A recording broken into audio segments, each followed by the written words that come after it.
What happens if James Gunn's Superman movie flops? It's a question I've been asked many times and not really had an answer for. Now, in the early days when the film was announced, people on my YouTube live were saying, Mick, but what if it flops? And I would say, well, what if it doesn't? You know, it was difficult for me to kind of commit myself to an opinion. But since those days, I've been thinking about this for a very long time. James Gunn's Superman film is a film that's an unknown quantity. We know very, very little about it, and you have to ask yourself why. I've said this many times. We knew so much about Superman Returns. Bryan Singer, I know he's public enemy number one these days, but back then he wasn't. He was very transparent about the type of movie he was going to give us. He spoke a lot for his love of Dick Donner's Superman 78, and that he wanted to continue that saga via his Superman Returns movie, which is what he did. And in Man of Steel, we knew exactly the type of movie they were going to make. David Goyer spoke about kryptonite being stupid.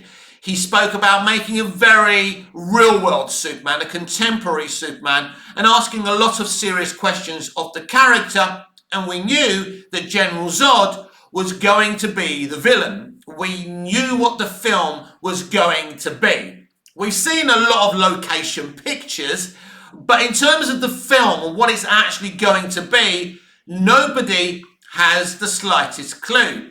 This could be a good thing as well as it being a bad thing. Now, very soon we're going to see this trailer, and I believe that the less we see from this trailer, the more concerned I would be about this film. So what happens if the worst scenario happens and Superman flops?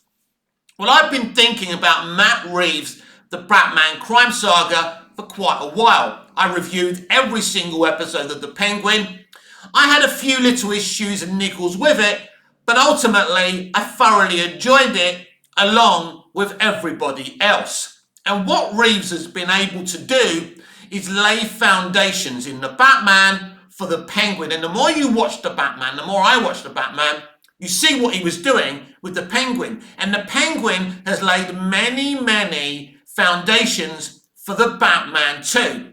Matt has spoken a bit about his plans for the Batman 2. So first of all, let's see what Matt said, and then we'll get back to this situation about James Gunn's Superman and what happens if it flops, because there's a plan there. There's his Superman movie. There's his Creature Commandos coming out in December. There's Peacemaker 2. There's Waller. There's Lanterns. There's Supergirl, Woman of Tomorrow. What happens to all of that? I can't really answer that question at this moment in time, but if Superman flops, it all falls down. Who's going to be interested in the rest of it if the Superman movie isn't what we want it to be? Anyway, Matt Reeves has said in the Batman 2, Bruce Wayne will be resistant in being Batman. So like in the first Batman movie, he was mainly Batman in that movie, and he turned his back on his Bruce Wayne persona.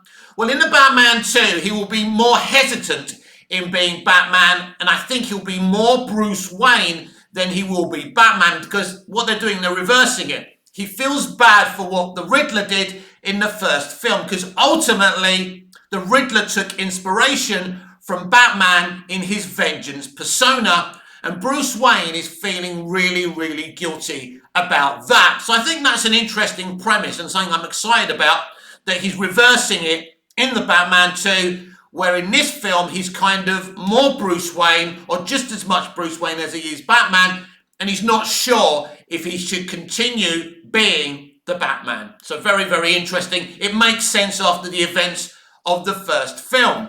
Now, Boba Talks, one of my favourite YouTubers, was actually sent something from Reddit, some kind of clues about who could be the villain in the Batman 2, because in the Penguin, he was seeing some images. He's actually pinpointed some images from some Scarecrow kind of clues. Could we be getting the Scarecrow? Now, the guy who was kind of the simp for Sophia, he was the guy who was doing the regression hypnosis to the Penguin's mum, that guy, maybe he could be the Scarecrow in the Batman 2.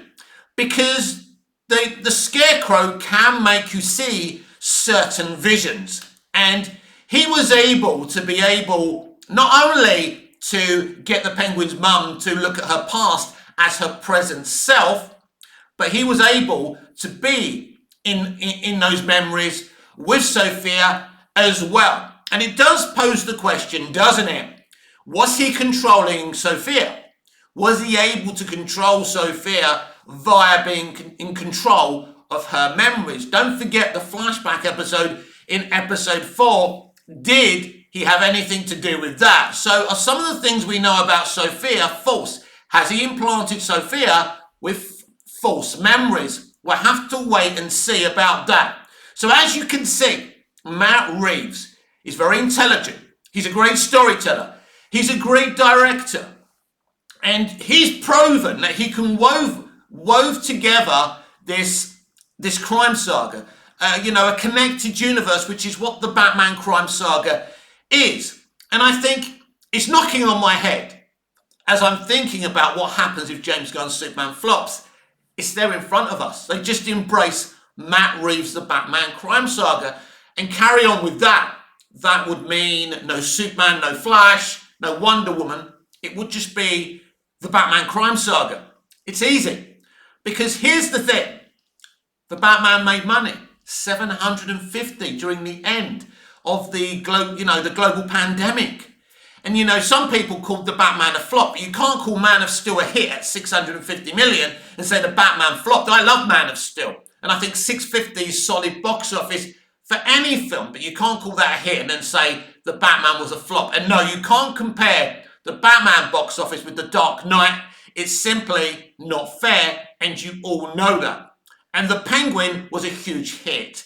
So it's my belief if James Gunn's stuff doesn't work out, then Zaslav or whoever owns WB, because I think if Superman does flop, I think the decision will be made to sell WB. Because they're leveraging everything on the success of Superman and being able to embrace and continue James Gunn's DCU. And if Superman doesn't work, it all falls down. And I asked a question earlier, didn't I? What happens to Lanterns? What happens to Supergirl, Woman of Tomorrow? What happens to Waller? Because we are getting Creature Commandos before Superman. That's definitely happening. But they're going into production with this other stuff. Personally, I think it's a mistake. I think they should have released Superman, see how it does, then move forward with the other stuff. Yes, it delays things. It may give you an empty year or a year with just one film and not a series or anything. But at the end of the day, if you're making all these plans and your Superman film isn't successful, what do you do? Because it kind of looks like even if Superman flops, they're going to kind of try and persevere with the other stuff. And something else, another update for you. Over, I forgot the place now, where Warner Brothers is, right? The main studio of Warner Brothers. They've been putting up these DC statues. They put John Stewart up. They put Batman up. So they've just put John Stewart up now, one of the Green Lanterns. But still, no Superman. Now, this is a very interesting situation. Because I've been telling you for a long time, it's my belief, and I'm not the only one who thinks that James Gunn will kill off Superman in his Superman movie. Think about this. They cancelled Superman and Lois so they wouldn't have any competing Superman properties. Imagine how you feel as a Superman and Lois fan or someone who worked on that bloody show losing your job if he actually kills off Superman in that Superman movie. As I've pinpointed before, he originally called the film Superman Legacy, and all of a sudden he cut that from the end of the title. Was it because Zaslav said to him, you ain't killing Superman off in this movie? Or is it because everyone was becoming wise to what he was doing? I guess all this remains to be seen.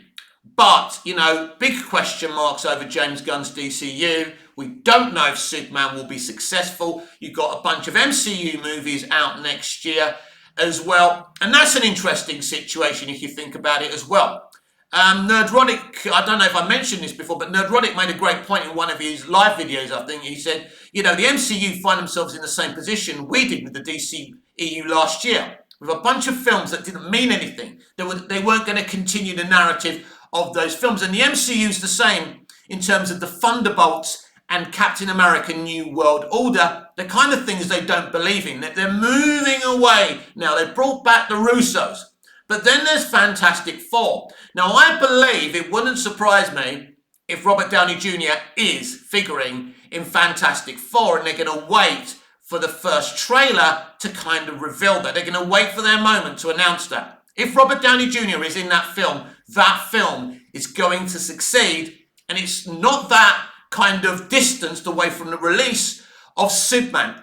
It doesn't necessarily hurt Superman, but it could also take the hype away.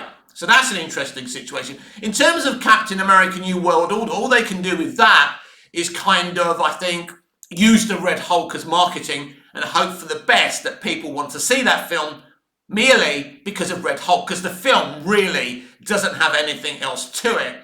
Of course, if Chris Evans turns up as his Captain America, Old Man Cap, that could really get people interested, but we'll have to wait and see. So that's how I'm answering this question. What happens if James Gunn's Superman flops? I think they embrace what Matt Reeves is doing, or maybe Matt Reeves takes the whole thing over at DC Studios and expands even bigger in what he's doing now. And I would be fine with that.